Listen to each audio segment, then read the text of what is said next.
And I'm honored to be chairing the panel today on what is actually a very timely topic. I know as DH scholars, we've been collaborating digitally for a while now, given our need for diverse and dispersed expertise and teams. And now as all of our, for most of us, our professional lives and a lot of our personal lives are becoming more digital, more virtual, understanding how to maintain, cultivate, and these types of digital collaborations is more important than ever. So really looking forward to hearing the talks today. We've got 3 groups of speakers who will be talking to many different aspects of digital collaboration, tools, techniques, theories, pedagogy, engagement, etc. So it'll be very exciting. Throughout the presentations, hope everyone will keep the mute buttons on just in case we have loud snoring dogs or anything like that. We invite you at any time to put questions into the chat box. We'll be monitoring that before, and after each of the speakers are done, we'll have some time for questions and discussions. We've got a big, lots to cover today, so it should be very exciting. So we'll dive in. Our first presenters today are Alyssa Arbuckle, who is the Associate Director of the Electronic Textual Cultures Lab at University of Victoria, where she serves as the co-facilitator of the Implementing New Knowledge Environments Partnership Connection Cluster, and is a member of the Digital Humanities Summer Institute Directorial Group and Operations Team. Alyssa is also an interdisciplinary PhD candidate studying open social scholarship and implementation. We also have Ray Siemens, who directs the Electronic Textual Cultures Lab, Implementing New Knowledge Environments Partnership, and the Digital Humanities Summer Institute. He's a distinguished professor at UVic Faculty of Humanities, University of Newcastle Global Innovation Chair in Digital Humanities, and past Canada Research Chair in Humanities Computing. In 2019-2020, he was also Leverhulme Visiting Professor at Loughborough University. So today, Alyssa and Ray are going to talk about facilitating collaboration, the INKE Partnership, and the Canadian Humanities and Social Sciences Research Commons. Thank you both. Wonderful. Thank you so much, Megan. I'll just go ahead and share my screen. Great. And thanks so much for having us here. It's a real pleasure to be involved as we're able in this very important conference. And a real pleasure to share news about new directions for the Implementing New Knowledge Environment Partnership. And speaking to you this morning from my home, which is on the traditional territories of the Wasanich peoples.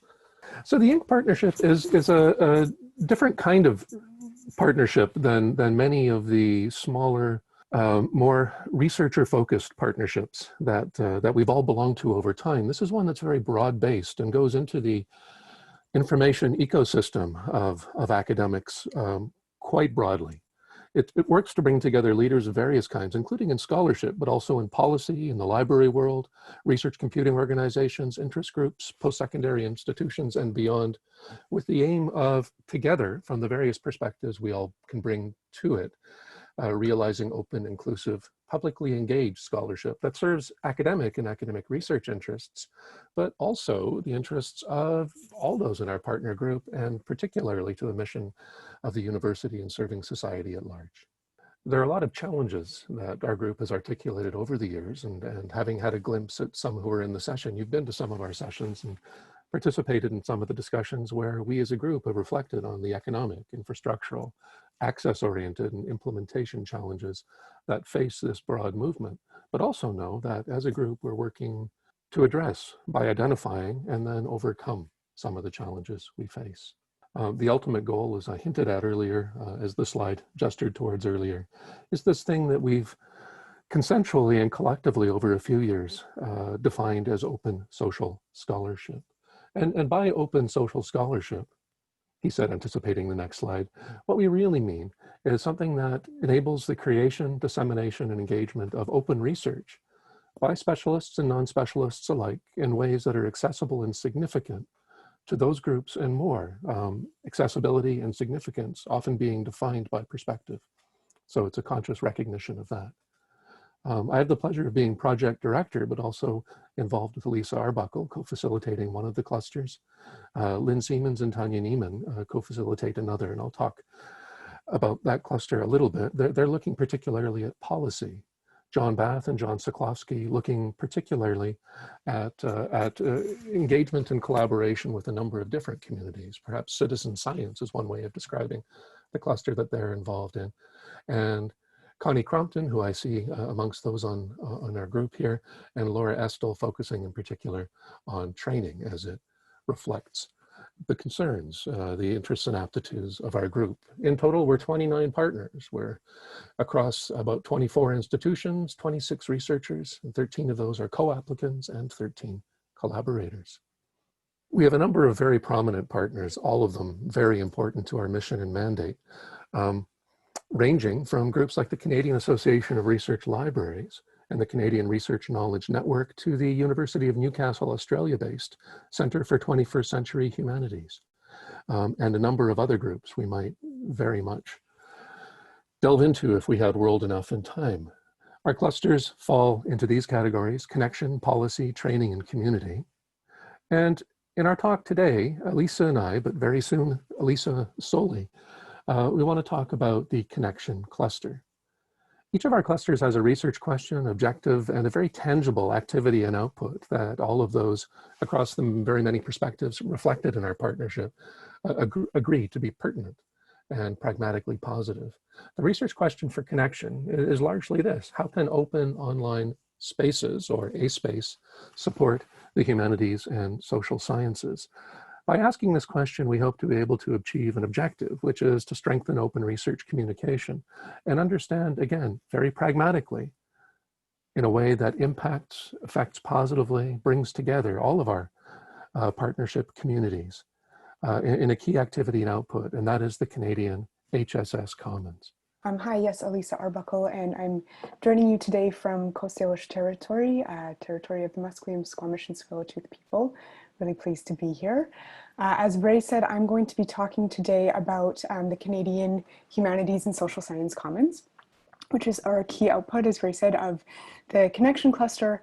And although collaboration and digital scholarship run through the entire INKE Partnership, this felt like a really good project to share with you kind of within this realm. So what is the Canadian Humanities and Social Science Commons, or Canadian HSS Commons? What you're seeing right now is just a screenshot of our homepage. But what this is a bilingual, online, open access research network. And it is intended to facilitate a space for humanities and social science researchers across Canada to come together, build projects together, network, share information, do event planning, etc.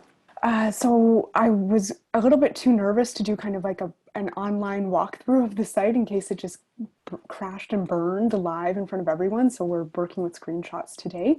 But I did want to talk about just some of the features of the Canadian HSS Commons. Of course, we have profile building, so something quite standard on these sorts of projects, but we're also including an open access repository with that can ingest multiple different file types, and with every sort of piece of media that's ingested, it gets assigned a DOI from DataCite Canada.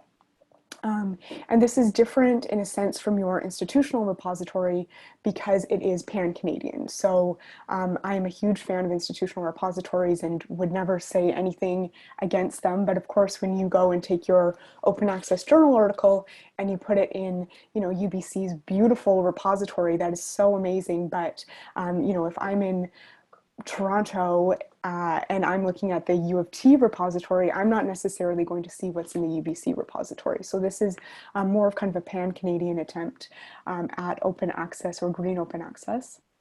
There's also a project development space, and this can plug directly into Google Drive, Dropbox, all of the collaboration tools that you're already using. People are able to come together, form interest groups. Maybe like my colleague Ray, you are a Renaissance guy, or like Emily Murphy, you're really into modernism. And so you can get together with your colleagues and share information within your space. Event calendar that we are hoping to, directly plug in at one point to the Federation for the Humanities and Social Sciences event calendar. And we have also just implemented single sign-on with CAF, so that means that if you are affiliated with a Canadian institution, you can just sign on with your, for me it would be my UVic email, and with ORCID. And here's just a quick look at a profile on the Canadian Humanities and Social Science Commons. This is our colleague Lisa Goddard, Associate University Librarian at UVic. And as you can see, again, kind of that basic information you'd expect on a profile of this sort. So let me give you some more details about this. It is currently in development. We are not quite live yet, but we are in development working with UVic Systems, Canary, Compute Canada. At this point, oh, I'm going to get to that in a second, sorry. We have been working in partnership with multiple different groups, but our key partners here have been the Federation for the Humanities, Social Sciences, Modern Language Association, CARL, and various INKE Partnership members. Working with the MLA, we are in particular really trying to see how we can integrate the Canadian HSS Commons with their own Humanities Commons, which, as many of you I hope are on Humanities Commons, really excellent project out of the MLA. And we're looking to be kind of a Canadian complement to that wonderful project. The HSS Commons is built on HubZero, which is open source software originally developed at Purdue. HubZero has been picked up by a lot of different academic groups across North America in particular, and we are using kind of the content management system side of the software. All of our code, all of our customized Canadian HSS Commons code is available open source on GitHub. So if anyone in the world wanted to go and download our customized code and make their own, regional or national network, they are more than welcome to do that. And we'd really embrace that. So what are we trying to achieve with the Canadian HSS Commons? We are thinking of this project having impact in a few different ways. So in particular, as Ray said, there are these really significant challenges to open digital scholarship in Canada. And one of them is that is an implementation challenge, because there's a lot of goodwill towards open scholarship, towards open access, but the methods, the technologies are not necessarily being picked up across the country. We're also hoping to really facilitate a little bit more social engagement, as well as look at the possibilities of open access to research materials in a different way, trying to get those open access research materials really, in everyone's faces in their daily practice. Ideally, one of our future goals for this project would be to open it up even further and open it up beyond the academic realm, so we can be collaborating with, engaged publics who are also really interested in humanities and social sciences work, but maybe are not affiliated with an institution. And that's kind of where we connect in with a lot of the other INKE partnership clusters, is thinking about different solutions for public engagement around humanities and social sciences research. So where are we at now? We are in dev, as our wonderful UVic Systems people would say. We have our first stable prototype built, which has been really fun to play around with and to break and rebuild and all of these sorts of things. We have done our first round of user testing now. We are just in the early stages of our second round of user testing. And in future, we have a kind of second release planned where we would have further integration with ORCID. So right now on the platform, you can log in with your ORCID and it will connect to your ORCID ID. And sorry, if anyone needs that broken down, ORCID is a persistent, oh, I always get it wrong. It's persistent identifier. It's like a DOI for academics. So you get basically assigned this number and it connects to all of your research, with the idea that, one day in the future, we won't have to be retyping all of our publications into every grant application we write. And it will just kind of provide a profile for everyone. So you can log in with your ORCID. We would love to have further integration with ORCID in the future, where when you log in, everything just gets automatically generated. Everything you've put into ORCID just pops up into our system. We'd love to be able to serve, you know, in connection with a project like Further out of Carl, to be kind of an entryway to all open access institutional repositories across Canada. So when I, you know, pop onto the Commons and I search for something, I'm not only searching in the Commons, I'm searching at, you know, DAL's institutional repository and UVic's institutional repository, and able to access all of these open access resources. And as I said, we are looking to integrate even further with the Modern Language Association's Humanities Commons project. Okay, I see that we're 1 minute and 30 seconds over time, so I will apologize for that and say thank you so much for listening, and both Ray and I really look forward to discussing this further. Thank you so much, both of you. That was excellent, and I am so excited to see it becoming, and I can't wait for the final thing to finally be live. It's very exciting. I will open up for questions. We've got about 10 minutes or so. We've had one question from Vicky Baker. Can the HSS pull data from UBC open collections? I think you answered that a little bit with hoping that eventually you'll be able to tie into Further. Do you want to talk a little bit further about how that might work and what the mechanisms will be in order to draw data from the different repositories so that people can find those papers at UBC if they are in Toronto? Yes, absolutely. I would say that's the dream. That's really what we are hoping to accomplish. In our current dev prototype, we're not there quite yet because it is quite an undertaking. I think we're actually quite lucky in Canada that we have groups like Carl and like CRKN who have really advocated for standards across the country, which will make this work in future a little bit easier to do. But yes, we're not quite there yet. And I would say that, to be honest, the way that UBC is set up with that, and forgive me, I'll forget the names here, but that you're able to search both your institutional repository as well as your holdings at the same time. I mean, that is a great inspiration for this and a perfect example of how much more useful it is when you can search across collections rather than going to these siloed places. So short answer, no, but hopefully in the future.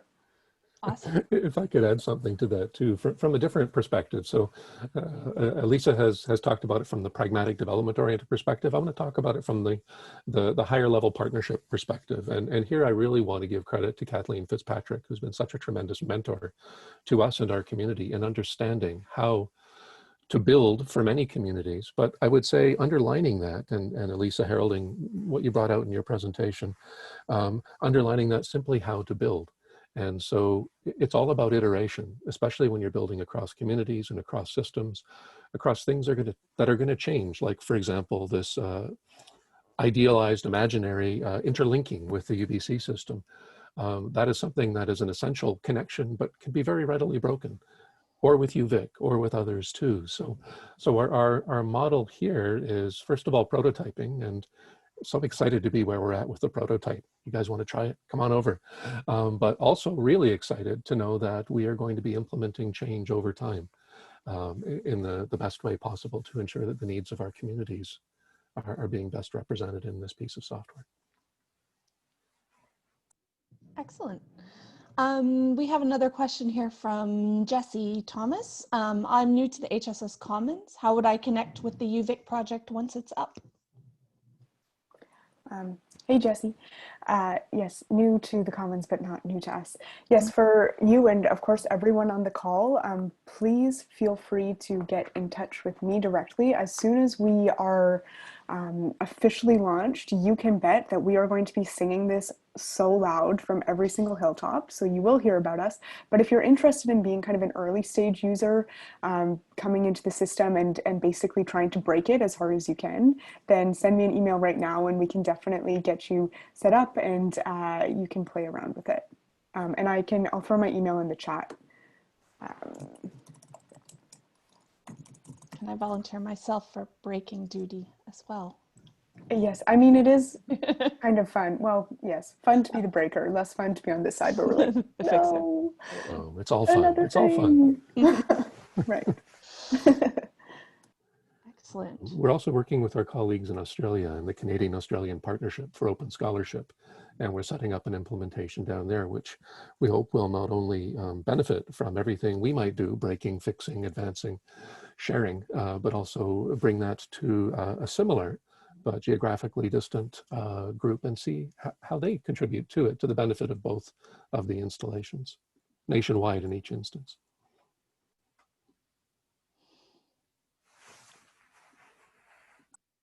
Great. I think we have a couple more minutes. One question from me. Being part of Compute Canada, I think about infrastructure a lot. And people usually, when they come to the word infrastructure, they think metal boxes, blinky lights, cold closets. But I'm wondering if you envision this as something of what infrastructure looks like for the humanities and social sciences. It's less on the compute side and more on the engagement and the collaboration and the people side of things.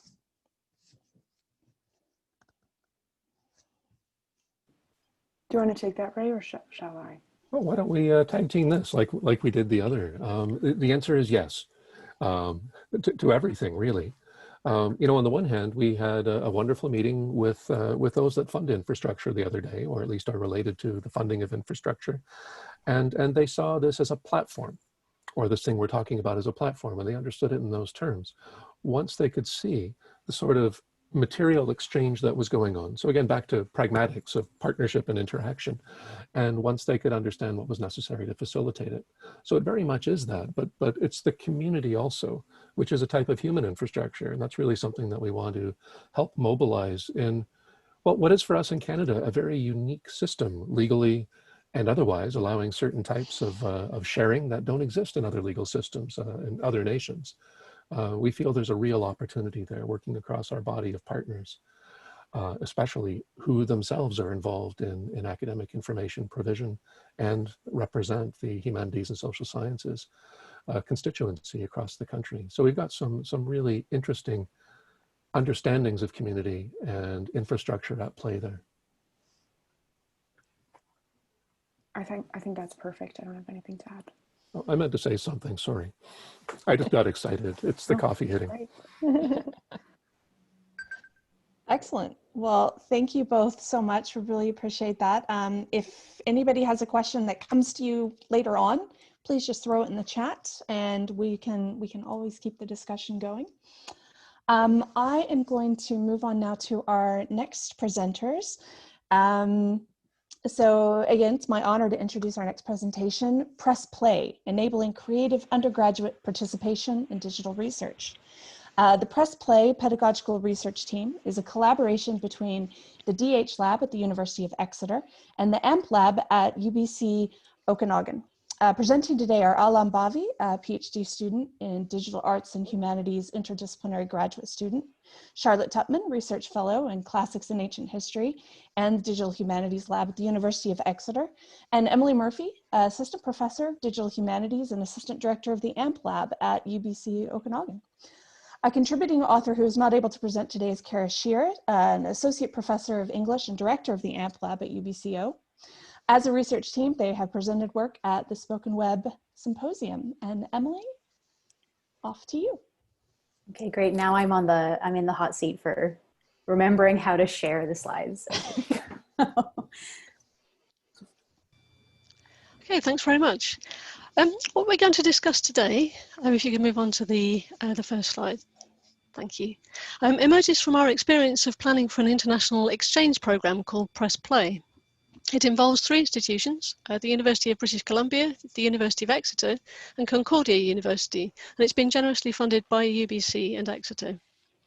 Its aim is to encourage undergraduate engagement with research through a programme of paid mentored work on a digital research project that's led by the partner institution. And a key aspect of the programme is that students are asked to question the nature of meaningful engagement and to design and reflect on creative ways to involve wider audiences in research projects and their outputs. The next slide, please. First, I'll give you some background to our collaboration and the online modules that we've developed together, and then I'll introduce in a little more detail the Press Play project and its aims. I'll then hand over to Arlen Bavi, who's going to be talking about her experience as a student mentor, and then to Emily Murphy, who will be describing how we reshape reshaped the collaboration in the light of COVID-19. We're going to focus on the collaboration between two of the three institutions involved in Press Play, UBC and Exeter.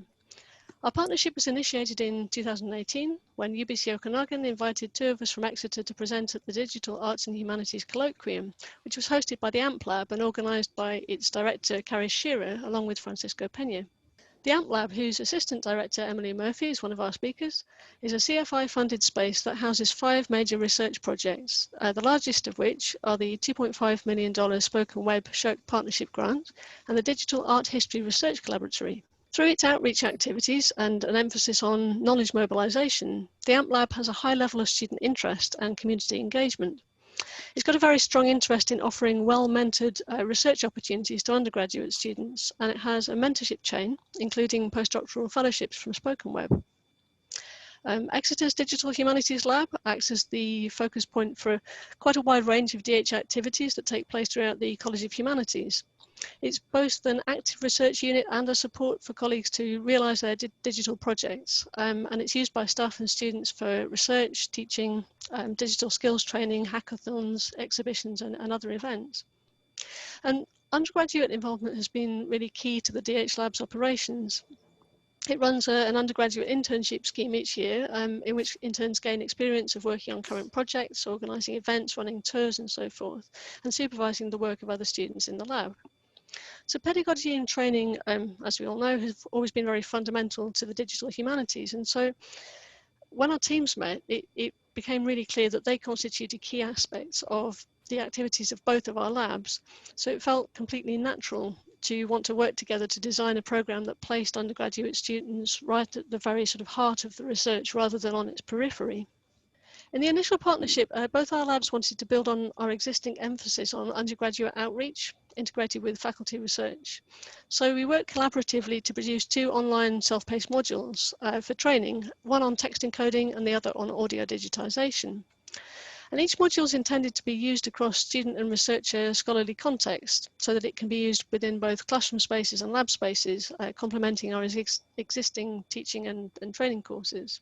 And the process of creating these modules collaboratively through a series of in-person and virtual development sessions allowed us to develop an understanding of each other's working practices and priorities and visions. And crucially, it also enabled us to get to know each other's institutional structures and to conceive of a wider collaborative programme that would invite student participation in our research. Building on our existing activities then, we've designed a paid internship exchange programme in which undergraduates are mentored to undertake research in a digital collection or archive that's based in the partner institution, and to produce a creative output such as an exhibition or a performance that draws on their research and invites participation from others. And it's designed very much as a mentored process that includes an exchange of 2 weeks at the partner institution, after which the student then mounts the exhibition at their own institution. The idea is that the process will give students experience not only of the research process, but also of pitching ideas for the exhibition and planning it. And that includes things like budgeting, making practical arrangements for disseminating the research to other audiences and so forth. Again, guided by this mentoring process. For our initial programme, we've chosen 2 projects from Exeter and two from UBCO.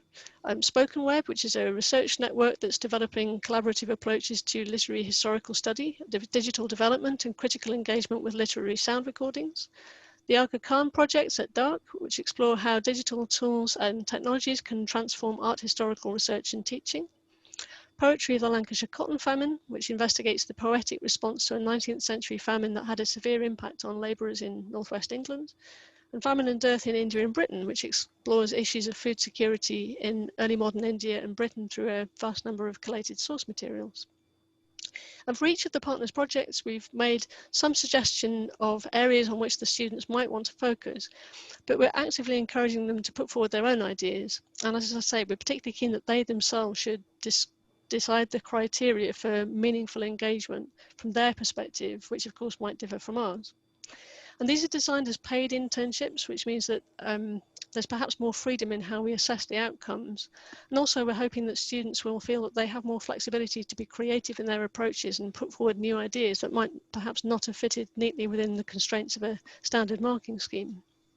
One of the things that became clear as we worked on our preparations for Press Play is that our institutions needed to deal with the programme slightly differently depending on their existing teaching and administrative arrangements, and also that student cohort expectations and experiences would differ.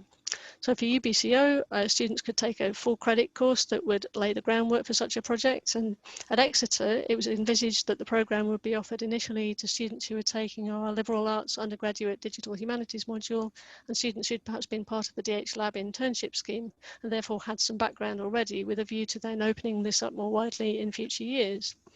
Of course, our terms and exams were at different times. We had to find ways to match up the schedules of mentors and students at the partner institution and to make sense of how the travel and accommodation arrangements would work.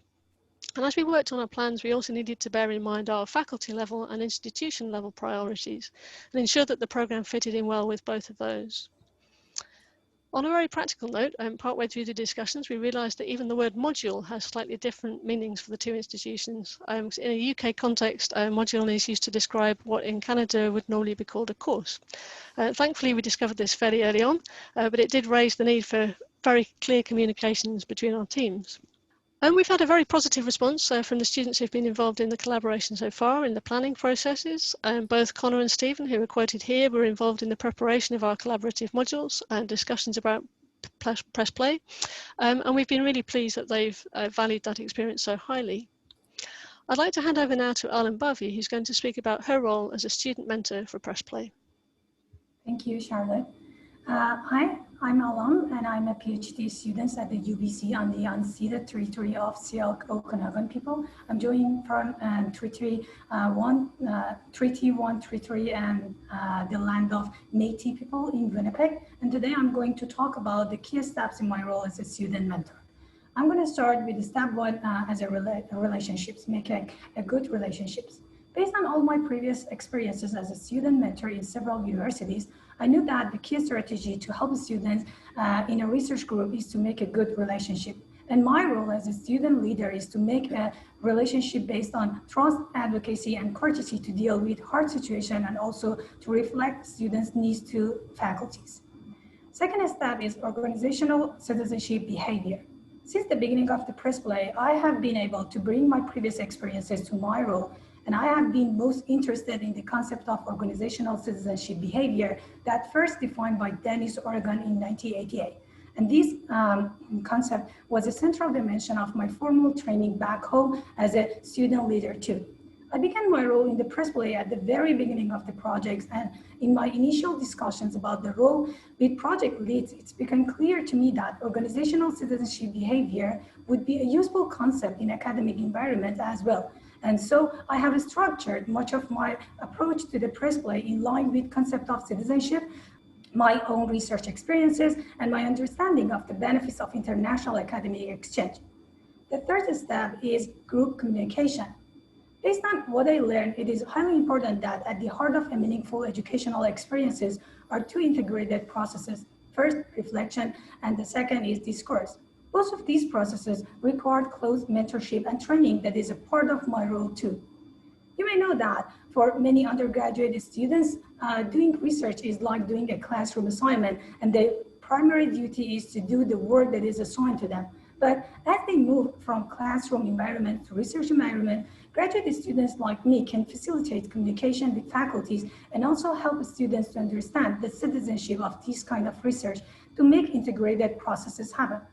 Because I think as a graduate student, I have the knowledge of expectation of faculties, but I also know students' perspectives as well. I used to be an undergraduate student, and also I'm a student, which I'm going to talk about two more steps. First is about the developing skills.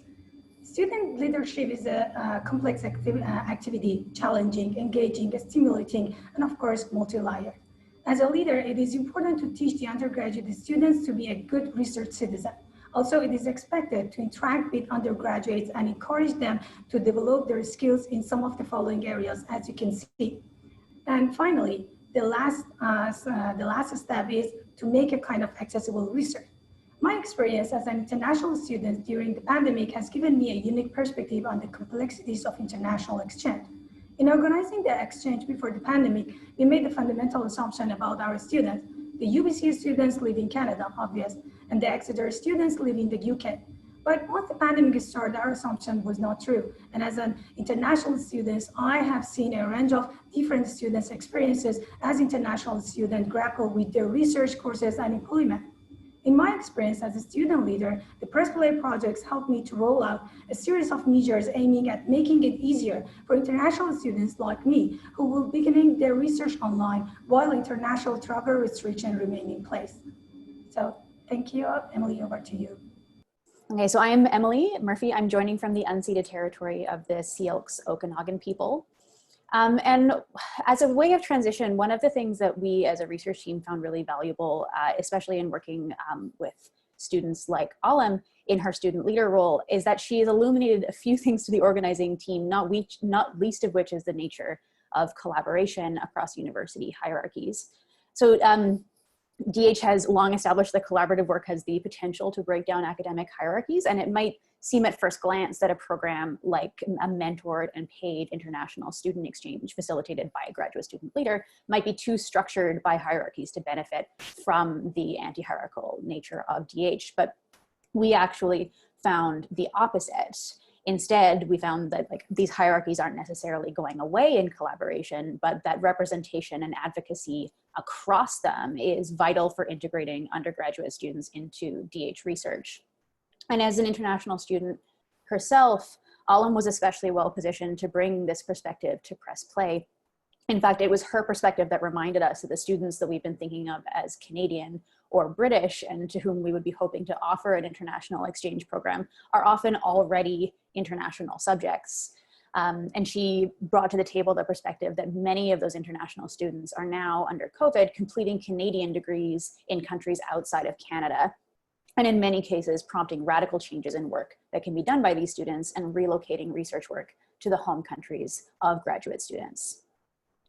So in March 2020, when the COVID-19 crisis hit, the Press Play team had been gearing up to recruit students by the end of that month. So we were literally days from the kind of main push of our recruitment efforts. And we also wanted to undertake the first set of exchanges in June. So clearly an international student research exchange, however, was not something that we could go through with, both because of the impossibility and then the possible risk that we would be exposing undergraduate students and researchers to in that circumstance. However, the existing relationship between the two universities and the enthusiasm from students that Charlotte has already demonstrated in her portion, these things that we uncovered in the process of planning the exchange were enough motivation to see what version of the program might exist under these new conditions, with the assumption that travel may or may not be an option even the following summer. These discussions are, of course, preliminary, but they've pushed us to focus on the core conceptual and ethical dimensions of the program. So the primary changes are largely logistical. In-person research exchange would not be an option, and we would have to rely on online venues to support any outputs that the students produced. While logistical, these changes are still considerable, and with Alam's help, we sourced platforms for virtual exhibits, many of which mimic a three-dimensional space and therefore narrow the conceptual dimensions of project outputs to what the available tools can support. We were aware, however, that a significant portion of the enthusiasm that we encountered from students was tied to the 2-week travel to the partner institution, and that a research exchange without travel is a much more abstract and a lot less appealing thing to communicate to students.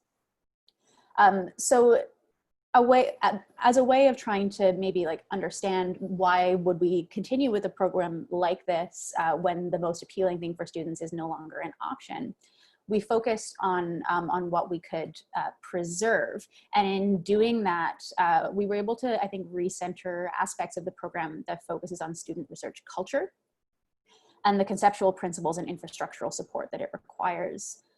So in terms of infrastructure, we realized that our longer term plans for integrating the exchange into courses and programs could continue to a certain extent. At Exeter, the research culture goals of Press Play are most easily integrated into existing research infrastructure, as Charlotte detailed in the structure of the DH lab at Exeter. The project it feeds directly into one of the main aims of setting up the DH lab at Exeter, which is to initiate and nurture research culture, not only amongst staff, but also amongst undergraduate and postgraduate students. Exeter had also already been approaching this aim from a range of formal and informal angles that matched the formal mandate, including volunteer schemes, paid internships, seminar series, open days, and my personal favorite, a lunchtime coding club, which is great. At UBCO, undergraduate research culture is most closely tied to undergraduate curriculum and individual federally funded research projects, as is probably the case in a lot of Canadian institutions. So some of the long-term goals of the project were to use a directed readings course, a kind of open course container, to generate possible pools of interested students with some facility in research. And we had engaged in early talks to integrate these courses into programs like the Bachelor of Media Studies and the English and Cultural Studies majors. The AMP Lab, the research counterpart to the Exeter DH Lab, however, is a CFI-funded lab and not a central facility. And while it does undertake a lot of outreach to undergraduate students, the lab's explicit mandate is to support funded research projects within an infrastructure set up for one limited team's research program. The pandemic, of course, has put further pressure on these specific dimensions of institutional organization, but it's also made us think carefully about how we can continue to navigate within those contexts. So despite those infrastructural differences and challenges, the pandemic also had the effect of clarifying the conceptual principles from a researcher perspective, although at this point we can really only speculate from a student perspective. And one cornerstone of the research exchange was to ask students to develop their own set of criteria for what counts as success in public outreach. What are the metrics by which they would measure their own project's success? What core dimension of the project is what remains both as a governing principle and as a research question? When given the opportunity to say what is meaningful and valuable about research, what do students think? How do they see themselves as contributors? So by way of brief conclusion, and I think we'll come in just under the 20-minute mark, the spirit of the cross-institutional exchange between UBCO and Exeter that formed the foundation of this program remains very much intact. And among researchers and graduate students, the collaboration is an ongoing and productive one.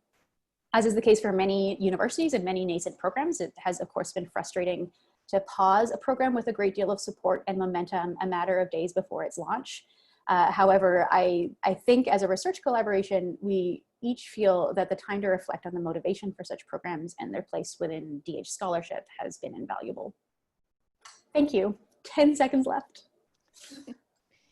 Thank you so much. That was fantastic. If there are any questions, feel free to throw them in the chat. You can also do the hand raising function if anybody would like. Oh, Alyssa, do you want to, I can unmute you if you want. Oh, go for it. I was just applauding. Oh, you were just applauding. Okay. I misread the funny Zoom hand. Apologies.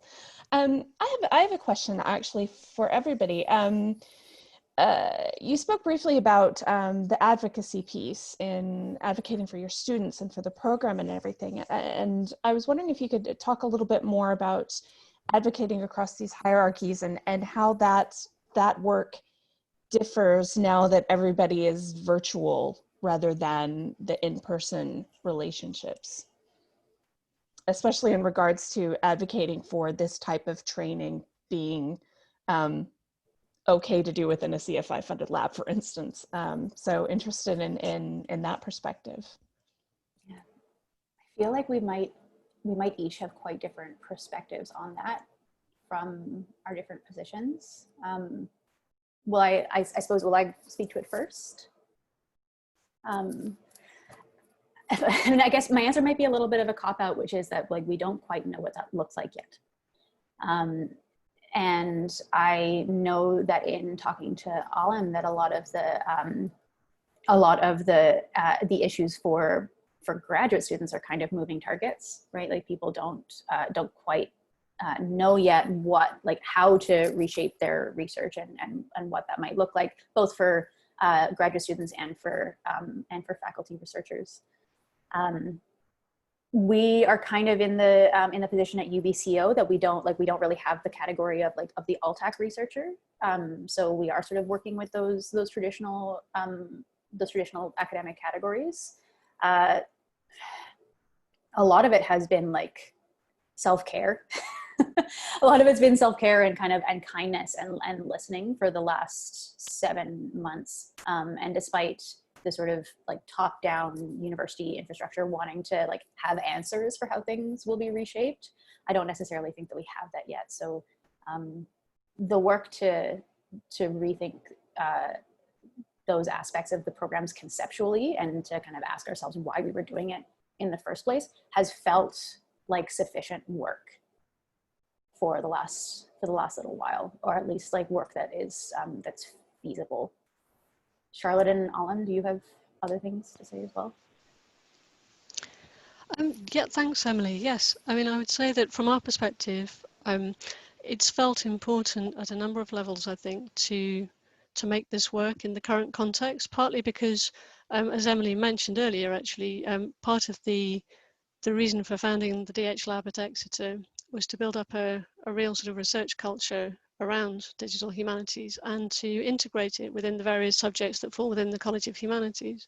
And I think because we've largely been sort of research focused, as in working on currently funded research projects and things up to now, we're sort of making more efforts sort of over the last year or so. We've been making more efforts to try to involve undergraduates more in the Digital Humanities Lab and in our work. And I think this is seen very much as a really good way to explore what we could do with that. And so I think there's been a lot of support from various levels to finding a way to make this work in the current situation, which has been really pleasing, actually. There's a lot more that I could say, but I'd quite like to hear Alan's perspective as well before I do.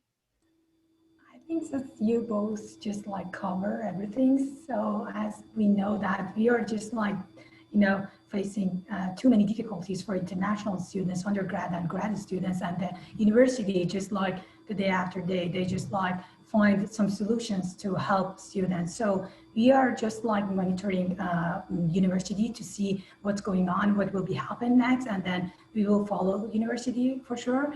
So yeah, I think that we are in the step that we are just thinking about it more and more to figure it out, what will be the next step for sure. Great. Any other questions from attendees? Again, if anything comes to mind, just throw it in, and we will we'll be happy to answer. And now I am delighted to introduce our final group today for their talk about the rhetoric, science, and technology of collaboration for digital humanities.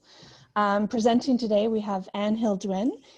He's a professor of writing studies and graduate professional distinguished teaching professor at the University of Minnesota, where her research focuses on digital literacy, analytics, collaboration, and writing futures.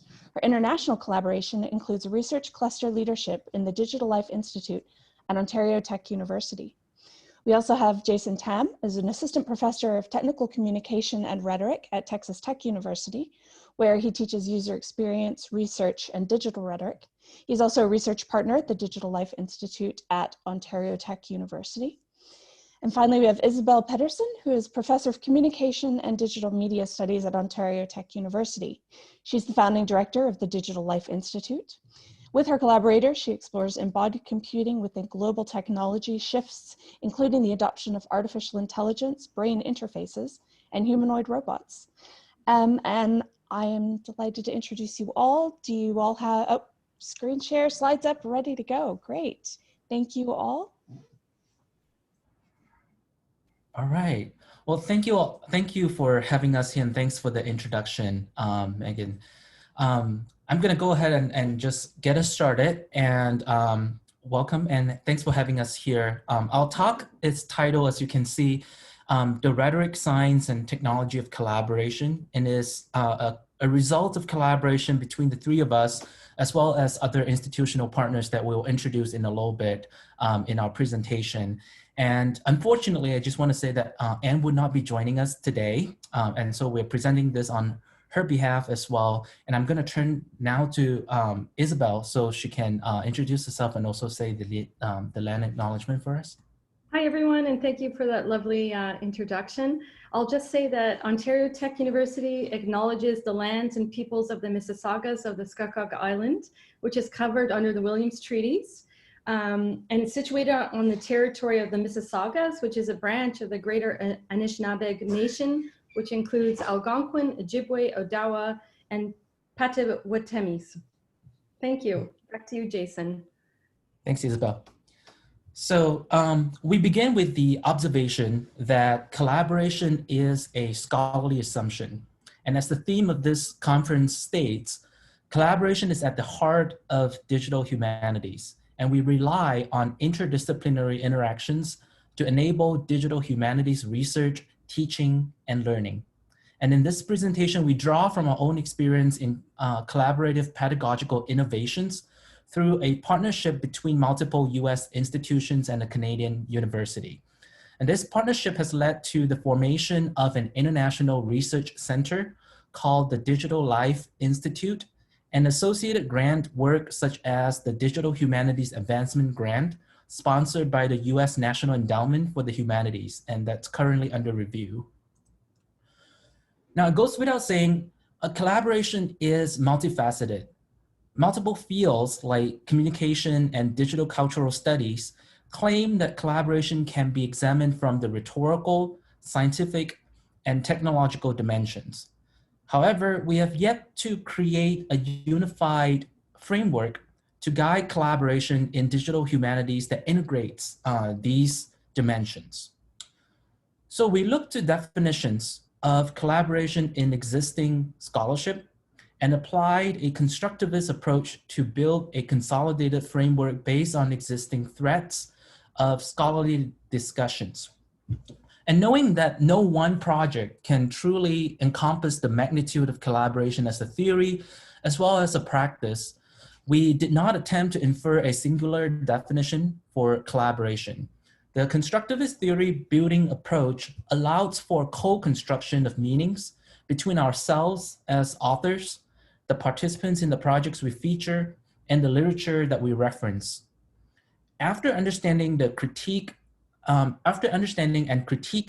the multiple dimensions, we prototype a framework that featured the rhetoric, science, and technology of collaboration. It is a prototype because it needs to be tested and further iterated based on different use and applications.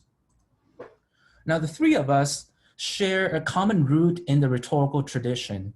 Within the North American context, research on collaboration has generated a body of scholarship with broad conceptions of collaborative writing, collaborative learning, and the conversational imperative in the 1980s that set the stage for social cultural turn in the study of collaboration, highlighting the ethics, identity, cultures, and community factors in collaborative relationships.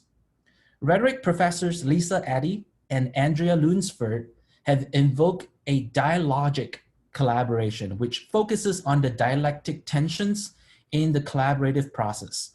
And this focus on process over product continues to influence how we study collaborations today. And perhaps more relatable to collaboration studies researchers today is the science of collaboration generated by scholars in speech and organizational communication studies. In the 20th century, scholars like George Herbert Mead and Herbert Blumer applied philosophical methods to theorize group communication as symbolic interactionism. And communication scientists in the late 70s followed a cybernetic tradition and theorized collaborative dynamic as merely the interactions of content, the what, and the relationship, the how. And these central realms of group interactions have influenced early theories of scientific collaboration. Psychologist Bruce Tupman hypothesized a 4-stage model, what is well known today as the Tupman model, in which each stage needed to be navigated sequentially in order to perform effective group functioning. And the 4 stages are forming, storming, norming, and performing. And then in the late 90s and actually started in the 80s, group interaction theories, Randy Hirakawa and Dennis Gurin, I heard that Alan mentioned him just now in her presentation, are known for their functional perspectives on group decision making. And their collective work theorized that groups can make high quality decisions when members fulfill 4 requisite functions. 1, problem analysis. 2, goal setting. 3, identification of alternatives. And 4, evaluation of positive and negative consequences. And in the past decade, a new field called team science has emerged as, quote, the approach of conducting research in teams with complex social, organizational, political, and technological milieu that heavily influence how the work occurs. Now, while the rhetoric and science of collaboration explains collaboration, digital technologies foster collaboration. And we have observed the power of different communication platforms in facilitating learning and information sharing, from wikis to social networking sites to forums, websites. The flood of new tools support hyper-connected research and scholarship. And cloud-based computing and storage systems like Google Drive and OneDrive further improve overall team organization and co-working relationships. As we look to the future of collaboration technologies, we also note the influence of artificial intelligence in the midst of our process, signaling a need to pay attention to issues of technological governance and regulations, management, reach, and overall affordances and limitation. And next up, Isabel will share about a pedagogical case of collaboration between the multiple institutions that we mentioned and their students through the platform called the Fabric of Digital Life. Isabel. Thank you, Jason. So the Fabric of Digital Life, or Fabric, was established at Ontario Tech in 2013. It was funded by both CFI and SSHRC, and it's considered a digital humanities archive and a cultural analytics repository. So it's a database that provides researchers a means to archive media representations of born digital artifacts. Its mission is to enable the exploration of digital embodiment, so how humans are embodying and being embodied by emerging and future proposed technologies. So it's a cultural analytics database in terms of its mission. So what we track are the persuasive acts read through texts that fall under that domain. And it currently holds more than 4,000 artifacts with an emphasis on video content. Fabric evolved a customized data ontology, and it uses the collective access open source collections management software, and has also developed a public interface in addition to the back interfaces that existed for several years before we had the front. So right now it hosts nearly 50 collections, and most were prepared by external curators and archivists working collaboratively with the Fabric team in Ontario. But over the past 2 years, the Digital Life Institute team, led mostly out of Minnesota, the University of Minnesota under Anne, developed a set of collaborative curatorial practices developed for instructors and students to participate in Fabric's research content. So over this time, we also built a host of pedagogical resources and a unique interface to help instructors engage students in research and things like keyword exploration, metadata making and development, and collection building. So this led to the recruitment of a cross-institutional international team. The Building Digital Literacy BDL team included 11 scholar teachers at 8 different American universities who collaborated and engaged their students in exploring, collecting, and curating artifacts for Fabric. So over this time, the pedagogical goal was digital literacy and developing it among students. So just for interest, our goal, we follow Alan Martin and Jan Grudzicki's definition of digital literacy as, quote, the cultivation of awareness, attitude, and ability to appropriately use digital tools and facilities to identify, access, manage, integrate, evaluate, analyze, and synthesize digital resources, construct new knowledge, create media expressions, and communicate with others in the context of specific life situations in order to enable constructive social action and reflect on the whole process. So just to summarize this slide, we felt we did cultivate collaboration in meeting the goals for digital literacy within this new model, which Jason will continue. Thank you. Thanks. So in summary, collaboration is informed by social rhetorical traditions that are concerned with shared authority, trust, identity, ethics, community, and culture. And as a process, collaboration can be examined through social structures, human behaviors, relations, leadership, and productivity. And since the 21st century collaboration is greatly affected by technology, it should include considerations of governance, regulations, management of technology, their reach, and the affordances of limitations of these different technology design and innovation. In this next section, we discuss the implications of this framework that we prototype for the design of collaboration in digital humanities and cross and interdisciplinary research and general teaching and pedagogical directions.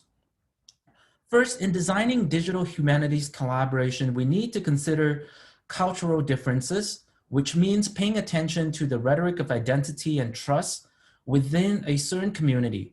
For example, researchers examining the histories, philosophies, or languages of a community should recognize their own positionality in relation to the community.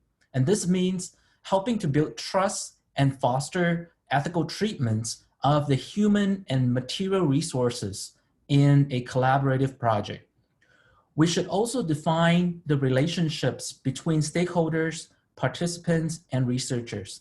In designing collaboration, these various parties should articulate a clear commitment to the project and the desired level of engagement. It is fine for these engagement level to change as the project progresses, but a good understanding of these roles early on in the process can prevent confusion or frustration later on. When selecting the technology for collaboration, start with the considerations for technology ownership and management. More often than not, transferring ownership can cause a great deal of trouble and delay in a project. When designing collaboration, it is also important to pay attention to workflow, i.e. how text gets created, modified, and published. And during the process, who gets to control or contribute. Next up, Isabel will talk a little bit about the rhetoric, science, and technological considerations in cross-cultural multidisciplinary research. Thank you, Jason. So really just to follow much of what Jason has said, and in the case of our project, we developed a curatorial process to help encourage a community of inquiry surrounding fabric and the BDL collection. Given we had researchers from all across the country and several different states, we had to be mindful of many of their cultural considerations and the needs that they were fostering amongst their students. We developed several training videos developed to help student researchers and instructors understand the nature of their submissions and essentially the governance of the content. And we've basically also always credited each student and instructor for their contributions as curators or archivists or even metadata developers in order to celebrate their contributions. We also evolved an editorial process to include new roles such as acquisitions and things like that. We ended up publishing 21 new collections over the 2 years through the project that we designed. Yeah, and over to you, Jason. Thanks. And finally, in preparing students for collaborative learning and research, we also highlight the ethics of co-working.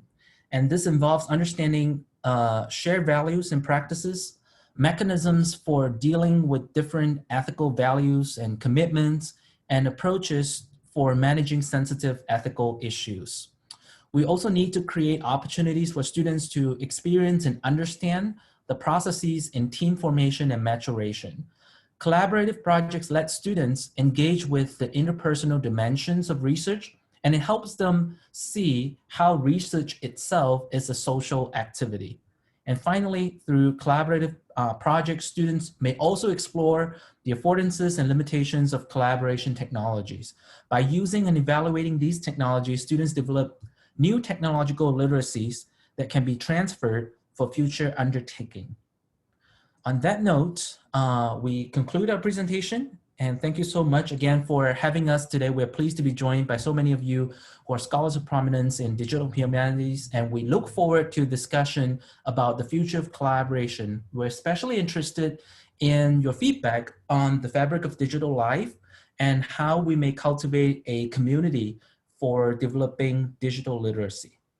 Thank you. All right, thank you so much, Isabel and Jason. That was fascinating and very, very interesting. We had one question during the talk about how you're captioning your slides. Just to start out with an easy one. It's fantastic, actually, and for this type of venue, when sometimes you can't have your headphones on because there are people needing you in your home, I've found the captioning to be very helpful. So I know it's not about the research, but just wondering how you got that to work. Yeah, I can quickly demo this for you. So can you still see this with the desktop background? Yes. On the share? Yeah, so I just went to present mode, and on the bottom there's a caption for Google Slides. So I just turned that on, and it works the same for PowerPoint as well. Great. Thank you. That was a bit of an off topic, but I found that incredibly helpful to be able to read what was happening. So thank you very much. Are there any questions for Jason and Isabel's team? And yes, very much yay for accessibility. I'd like to just add, I noticed Sharon Caldwell is with us, and she is lives in Victoria, and she's very much part of this team as well, and worked in the background for several years through archiving and metadata development. So hi, Sharon.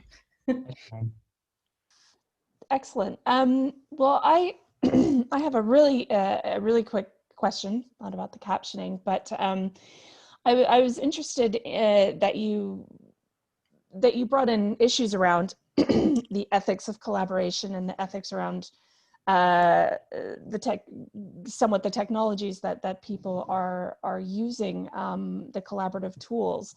I was wondering if you could talk a little bit more about what sort of ethical challenges that you have been thinking about, or that you've encountered in bringing together these teams and exploring the different technologies for collaboration. Sure. So the one thing that comes to mind, so I joined this project actually when I was just completing my PhD at the University of Minnesota with Anne as my advisor. That's how I came on board. And from a student perspective, I think having the transparency to what the project sort of leads to and the outcomes was really important. I think as an ethical consideration for me to know what sort of commitment is required for participation and how much of my contributions is going to be credited either as part of the project or to me as an individual researcher in the process. So those were two of the biggest concern for me. And as I work through this with my students, I always bring that to the forefront and make sure they know that here's what they're giving into and how their work is going to be attributed on the website, on the collections, and also how much of the ownership they can claim in the production of their work. Isabel? Thanks, Jason. Yeah, I think and many people working on archiving projects, the notion of an archivist, how do you credit an archivist when that isn't really the style of the public engaging with an archive. So we developed the collections to make sure that we credited our students anyone who contributed to the archive is credited publicly through this project. But, we also have as a sort of a, we have researchers in Canada and we have researchers in the States. We have different REB. We had to deal with how do you work, in Canada, the REB rules, the Research Ethics Board criteria for engaging students in research is quite different than the United States. So we had to work through that. We have our undergraduate students collaborating on papers, for example, at SIGDoc, they collaborated, which kind of came out of this project. So in terms of how do you deal with, as Jason rightly noted, copyright and intellectual property has been something that we are dealing with on an ongoing basis. And sometimes we also waded into different, like interesting cultural differences that we had that we were able to bring to the fore. And as we had so many, 11 different instructors working with their own universities, that became one of the sort of interesting thing. We met every 2 weeks. We shared our experiences. So in terms of collaboration, there was a great deal of dialogue as this was going on over the past 2 years. Did you have more, Jason, or does that answer your question? Great. Thank you so much. I have a question from Evan. Are there any alternative terms for collaboration that you think could serve your message better, something that doesn't exist in colloquial vernacular, but would aid in understanding if it did? And Evan, if you want to elaborate on that, please feel free to unmute and fire away as well. I think that's a good question. Sorry, Evan, did you want to say a little bit about your question? Sorry, yeah, no, that's kind of it. And if you understood what I was saying, then perfect. If not, I can continue, but if you got it, that's good. Sure. My understanding is you're asking if there's another way of saying collaboration without making it sound too scholarly or heavily, like, I think students understood quite well what we meant when we say we collaborated with the different instructors and that they are part of the collaboration. But sometimes what they do is co-designing and co-producing content. So they are, so it's more refined, right? They have specific goals and they perform different roles in the collaboration process. But the overall kind of umbrella understanding of collaboration, I think it wasn't difficult for them. I know in workplace studies, we use the term interaction more than just collaboration to kind of indicate that, we are just interacting and in a network kind of way with other people rather than always be collaborating toward a common goal. Perfect. Yeah, something like interaction that seems helpful, and in regards to like rights and ownership. I think that's a pretty good word to use for sure. Yeah. Thanks. Great. Thank you, Evan. Emily, you had a question you wanted to? Yeah, thank you. And also thank you so much to the speakers for what was a really interesting paper, and I think had some really productive possible like overlaps or echoes with our group. And Jason, you referred to Alam's portion, and this is kind of where my question is coming from, and I'll try not to make it too much of a comment that you respond to, but here you go. Which is that part of the reason why I think our collaboration has been so productive is because we are sort of coming from different disciplinary backgrounds, or even like broadly painted disciplinary backgrounds, whereas Charlotte and I are largely in the humanities. Alam is coming from an industrial design background and bringing that experience into our humanities context. And it seems to me that maybe something similar is happening in your research group as well, where I heard a lot of the language that I tend to associate with the disciplines of like rhetoric and communication. And I really appreciated that, because I think that you're thinking like quite explicitly about organizational behavior and the metaphors of organizational behavior in a way that that can be challenging to access. So I wonder, like, I think that what I would most like to know about is maybe the unexpected ways that your cross-disciplinary collaboration has shed new light on your collaboration. I think maybe Evan's question was about how the word collaboration gets a little bit overdetermined, but the three of you seem to be doing, and your extended research team seem to be doing the work of trying to make it less overdetermined and be a bit more accurate in your discussion of it. So I'll hand over my observations. Yeah, I think so. Anne and I sort of come from the more squarely like rhetorical tradition. My background, it's my PhD is in rhetoric. So and at least in Minnesota, rhetoric was split between English and communication studies.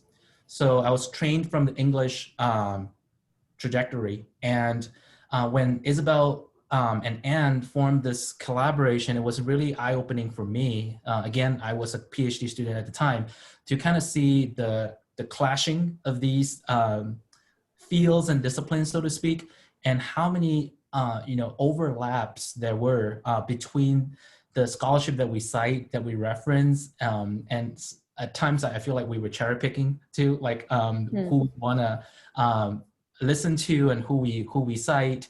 But there are certainly so many of these overlaps. I feel like it's left in at the site of these conversations on when we talk about collaboration. And so part of this paper is to try to create that unified space where the communication scientists can come in and provide the science of the social science perspective of collaboration, and us coming from the more theoretical, pedagogical, rhetorical perspective to still enrich that that conversation.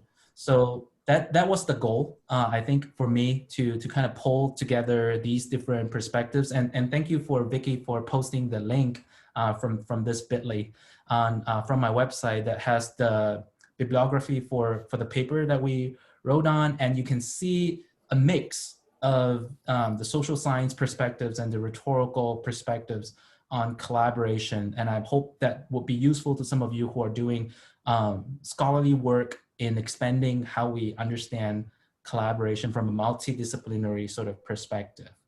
Isabel, did you have anything else to add? Well, that was quite a full answer, Jason. Yeah. Yes, I mean, I think it's a shame Anne couldn't be with us today, because she is really the center for all of us and this project. Maybe you could speak about her expertise in collaboration. She's run sort of quite the group at Minnesota. She has 44 master's students and usually 5 to 7 PhD students working with her. So and she teaches mostly in Masters of Science. She collaborates with across disciplines in a way that we were very lucky to sort of become socialized to. Jason was her student, but I joined her group to back a lot of what we talked about today.